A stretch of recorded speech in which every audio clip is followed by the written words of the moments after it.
নমস্কার, আপনারা দেখছেন টক টু বাংলা।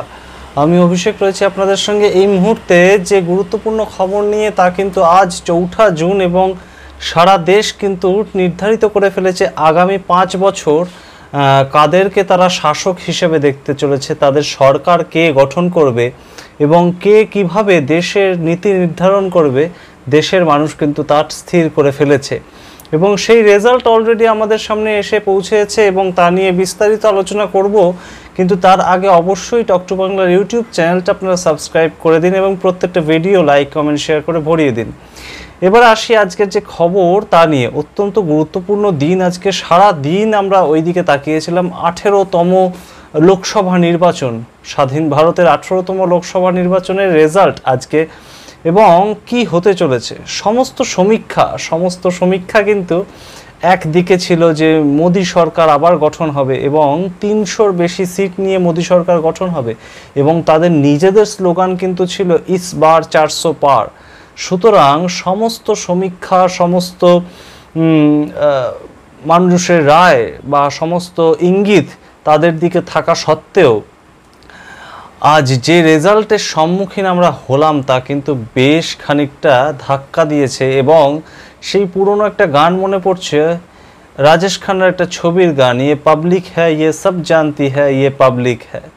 তাই জনতার রায়কে কিন্তু সবচেয়ে আগে রাখতে হবে এবং জনতার রায় কিন্তু যে কোনো সময়ে যে কারোর পাশা উল্টে দিতে পারে। খুব নির্ধারিত ছিল কিন্তু ইস বার 300 পার অ্যান্ড মোদী সরকার। কিন্তু যা ঘটলো বাস্তবে 2019-এর লোকসভা নির্বাচনের যা রেজাল্ট, তার থেকেও খুব ভালো কিন্তু আশা করেছিল মোদী সরকারের বিভিন্ন নেতৃত্বরা এবং তারা কিন্তু ঝাঁপিয়ে পড়েছিল এবারও বিভিন্ন ইস্যুগুলোকে সামনে রেখে। রাম মন্দির, পশ্চিমবঙ্গের নিরিখে সন্দেশখালি ইত্যাদি বিভিন্ন ইস্যু দিয়ে কিন্তু তারা ভেবেছিল খুব সুন্দরভাবে বাজিমাত করতে পারবে। কিন্তু তার আগেই কিন্তু অন্য রকম রেজাল্ট আজকে তৈরি করলো ভারতবর্ষ এবং সাক্ষী থাকলাম আমরা।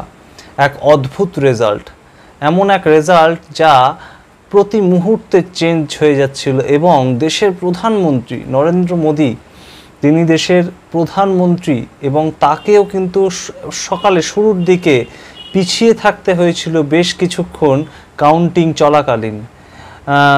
গান্ধীনগরে যদিও দেশের স্বরাষ্ট্রমন্ত্রী অমিত শাহ বহুক্ষণ আগেই 3 লক্ষেরও বেশি ব্যবধানে জিতে গিয়েছিলেন, কিন্তু তবুও বেশ খানিকটা কিন্তু অস্বস্তিতে ফেলল বিজেপিকে উত্তরপ্রদেশ। যে উত্তরপ্রদেশকে কিন্তু বলা হয় যে লখনৌ পেরিয়ে দিল্লির রাস্তায় যেতে হয়, দিল্লির মসনদে যেতে হয়, কিন্তু লখনৌ পেরিয়ে সেই উত্তরপ্রদেশ কিন্তু যোগী আদিত্যনাথের উত্তরপ্রদেশ কিন্তু বিজেপিকে আজকে বেশ খানিকটা নিস্তেজ করে দিল, বলা যায় বিজেপির সঙ্গে খানিকটা বিট্রে করলো। সুতরাং আমরা সেই জায়গা থেকে যদি দেখি বাংলার কি ফলাফলের অবস্থা, বাংলার অবস্থা যদি দেখতে যাই তাহলে কিন্তু দেখব যে বিজেপির যে স্লোগান ছিল 30টার কাছাকাছি 42টার মধ্যে বিজেপি সিট পাবে, সেই দান কিন্তু সম্পূর্ণ উল্টে গেল। সেই দান কি হলো? সেই দান গিয়ে যুক্ত হলো তৃণমূল শিবিরে এবং তৃণমূলের বর্তমানে প্রাপ্ত সিটের সংখ্যা কিন্তু 42টার মধ্যে 29টি এবং বিজেপি 12টি এবং কংগ্রেসের তরফ থেকে কিন্তু একটি সিট তারা ধরে রাখতে পেরেছে, ঈশা খান চৌধুরীর সিট। এবং সবচেয়ে শকিং, দীর্ঘ 5 বারের 25 বছর ধরে যিনি সাংসদ, কংগ্রেসের লোকসভার বিরোধী দলনেতা ছিলেন তিনি এতদিন ধরে, অধীর রঞ্জন চৌধুরীকে কিন্তু হার স্বীকার করে নিতে হলো লোকসভা ভোটে এই প্রথমবার তার কেরিয়ারে। এবং তাকে হারালেন কে? এই রাজ্যের কেউ নয়, তৃণমূলের টিকিটে তাকে হারালেন ইউসুফ পাঠান। তিনি দূর থেকে এসছেন, ভিন রাজ্যের মানুষ, এবং তাকে এসে হারাতে হলো অধীর রঞ্জন চৌধুরীকে এবং বামেরা কিন্তু খাতা খুলতে পারলো না আবারও পশ্চিমবঙ্গে। এবং সারা দেশের যে 543টা সিট, 543 জন যারা নীতি নির্ধারণ করবেন আগামী দিনে, তাদের মধ্যে কিন্তু এনডিএ জোট এবং ইন্ডিয়া জোট তা কিন্তু বেশ খানিকটা হাড্ডাহাড্ডি লড়াইয়ের মাধ্যমে এখনো পর্যন্ত যা রেজাল্ট এসে পৌঁছাচ্ছে, 294টা সিট কিন্তু এনডিএ জোট এবং 232টা সিট ইন্ডিয়া জোটের কাছে এসে এখনো পর্যন্ত পৌঁছেছে এবং 272 কিন্তু ম্যাজিক ফিগার বলতে যে আসন সংগৃহীত হলে একটি সরকার গঠন হতে পারে, দেশের সরকার, তা কিন্তু 272 এবং এই 272টার মধ্যে কিন্তু কোনো দলই একক সংখ্যাগরিষ্ঠতায় সেই 272টি সিট পেতে পারেনি। বিজেপি কিন্তু 241-এ এসে তাদের বিজয়ের রথ থামাতে হয়েছে। যদিও এখনও কাউন্টিং চলছে, শেষ কিছু কাউন্টিং এখনও বাকি আছে, কিন্তু যা ট্রেন্ড বলছে 241টি বিজেপি এবং ন্যাশনাল কংগ্রেস আইএনসির হাতে কিন্তু গেছে 99টা সিট এখনো পর্যন্ত, যা খবর এসে পৌঁছেছে। এবং সামগ্রিক যে ইন্ডিয়া জোট, অখিলেশ যাদব তার মধ্যে ছিলেন আমাদের আম আদমি পার্টির অরবিন্দ কেজরিওয়ালের দল, আমাদের পশ্চিমবঙ্গ থেকে মমতা বন্দ্যোপাধ্যায়ের দল এবং সিপিআইএমও ছিলেন, এবং বিভিন্ন আঞ্চলিক যে দলগুলো তারা কিন্তু এই ইন্ডিয়া জোট INDIA এই যে জোট, সেই ইন্ডিয়া জোটের মধ্যে কিন্তু তারা পার্টিসিপেট করেছিলেন এবং তারা আশা করেছিলেন সরকার ফেলে দেবেন।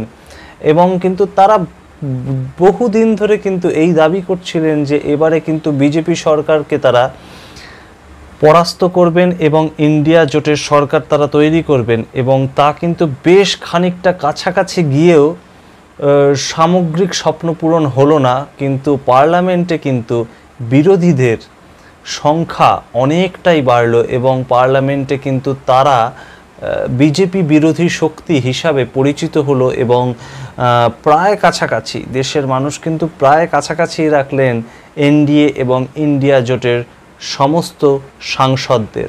সুতরাং এবার আগামী 5 বছরের দিকে আমরা তাকিয়ে থাকব পার্লামেন্টে কিভাবে সিদ্ধান্ত গ্রহণ হয়, সেই দিকে আমাদের অবশ্যই নজর রাখব, বিভিন্ন ইস্যু নিয়ে কিভাবে এগোয় এই নতুন সরকার। তবে যা ছিল দেশে তাই কিন্তু আবারও তৈরি হতে চলেছে, যে এনডিএ জোটের সরকার এবং বিজেপি সরকার মূলত বলা যেতে পারে। অমিত শাহ এবং নরেন্দ্র মোদীর যৌথ রথ কিন্তু আবার আগামী 5 বছর ভারতবর্ষকে শাসন করতে চলেছে। সুতরাং 3 বারের প্রধানমন্ত্রী হতে চলেছেন নরেন্দ্র দামোদর দাস মোদী। এবং পশ্চিমবঙ্গের নিরিখে কিন্তু 42টা সিটের মধ্যে গতবার 2019 সালে যেখানে 22টা সিট পেয়ে বেশ খানিকটা থমকে গিয়েছিল তৃণমূল কংগ্রেস, যে এতগুলো সিট বিজেপি তারা নিয়ে গেছে, 18টা সিট তারা নিয়ে গেছিল, তারা তাদের সেই পুরনো জমি কিন্তু আবার খানিকটা নিয়ে নিল। 2021 সালের থেকেও কিন্তু ভোট তৃণমূল কংগ্রেসের পক্ষে বেশি গেছে এবং সমস্ত জায়গা থেকেই কিন্তু সারা পশ্চিমবঙ্গের বিভিন্ন জেলা থেকে কিন্তু যে সিটগুলো বিজেপির গড় বলেও পরিচিত, কংগ্রেসের গড় বলে পরিচিত, সেই সিটগুলো কিন্তু তৃণমূল কংগ্রেসের দিকে এবারে আবার ফিরে এলো এবং মানুষ কিন্তু আবার তৃণমূল কংগ্রেসের ওপরেই ভরসা রাখলেন, মমতা বন্দ্যোপাধ্যায়, অভিষেক বন্দ্যোপাধ্যায়ের ওপরেই ভরসা রাখলেন রাজ্যে। এবং কেন্দ্রীয় সরকার তৈরির ক্ষেত্রে গান্ধীনগর এবং বেনারস থেকে তারা জেতালেন তাদের 2 মূল নেতাকে, অমিত শাহ এবং নরেন্দ্র দামোদর দাস মোদী। আপনারা দেখতে থাকুন টক টু বাংলা এবং অবশ্যই সাবস্ক্রাইব করুন আমাদের ইউটিউব চ্যানেল এবং লাইক, কমেন্ট, শেয়ার করতে ভুলবেন না। ধন্যবাদ।